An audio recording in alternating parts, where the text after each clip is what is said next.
Hi all. நம்ம இன்றைக்கி பார்க்க போகிறது ஒரு பிக்கிள் ரெசிபி. கண்டுபிடிச்சிருப்பீங்க என்ன பிக்கிள் அப்படின்னு சொல்லிட்டு. மாங்காய் பிக்கிள் தான் பார்க்க போகிறோம், மாங்காய் ஊறுகாய்.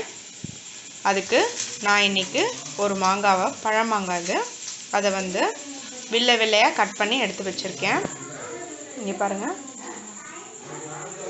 உங்களுக்கு இந்த மாதிரி கட் பண்ண முடிஞ்சால் கட் பண்ணுங்கள், அப்படி இல்லைன்னா கட்டமாக கூட கட் பண்ணிக்கோங்க.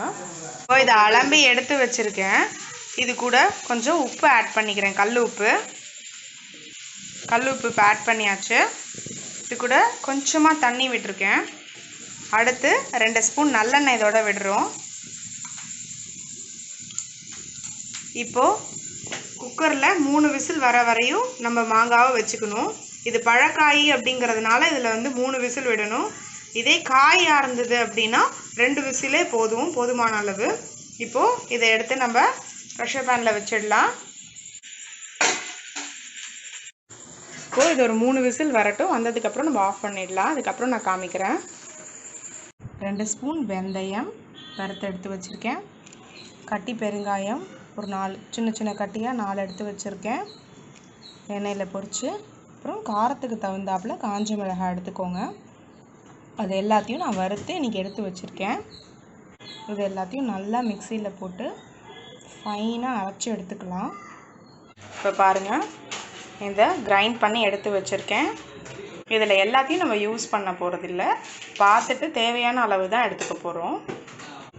மாங்காய் வேக வச்சுருந்தோம் இல்லையா, 3 விசில் விட்டு, அது கூட இப்போது 3 ஸ்பூன் வெல்லம் ஆட் பண்ணிக்கிறேன். இது கூட 2 ஸ்பூன் அரைச்சி வச்சுருந்தோம் இல்லையா, அந்த பவுடர் ஆட் பண்ணிடலாம். இதுக்கப்புறம் நம்ம பார்த்துட்டு டேஸ்ட் பார்த்துட்டு தேவைப்பட்டுச்சுன்னா ஆட் பண்ணிக்கலாம். இப்போதைக்கு நான் 2 ஸ்பூன் தோராயமாக ஆட் பண்ணியிருக்கேன். அடுத்து பக்கத்தில் ஒரு கடாயில் 2 கரண்டி நல்லெண்ணெய் விட்டுருக்கேன். அது கூட கடுகு போட்டிருக்கேன். கொஞ்சமாக மஞ்சள்தூள் போட்டுக்கலாம். இது எல்லாத்தையும் நல்லா மிக்ஸ் பண்ணி விடுங்க. இதை எடுத்து இப்போ நம்ம இதில் ஊற்றிடலாம். போட்டதுக்கப்புறம் இப்போ திரும்ப இதை அடுப்பில் வச்சு நல்லா கிண்டி விடுங்க. இதை ஒரு 5 நிமிஷம் வச்சு இன்னும் நல்லா சுருண்டு வர வரையும் நம்ம நல்லா கிண்டி விடணும். இன்னும் கொஞ்சம் திக்காகணும், இதை விட இன்னும் கொஞ்சம் திக்காகணும். இதில் நம்ம நிறைய ஆயில் யூஸ் பண்ணல. நம்ம கடையில் வாங்குறதுக்கு பதிலாக வீட்டிலே இந்த மாதிரி ஹெல்த்தியாக பண்ணி சாப்பிட்லாம். டோட்டலாகவே ஒரு 3-4 கரண்டி தான் டோட்டலாக எண்ணெயே சேர்த்துருக்கோம். நம்ம முன்னாடி ஃபஸ்ட்டு வேக வைக்கும்போது 2 கரண்டி ஊற்றினோம், இப்போ 2 கரண்டி ஊற்றிருக்கோம், அவ்வளோதான்.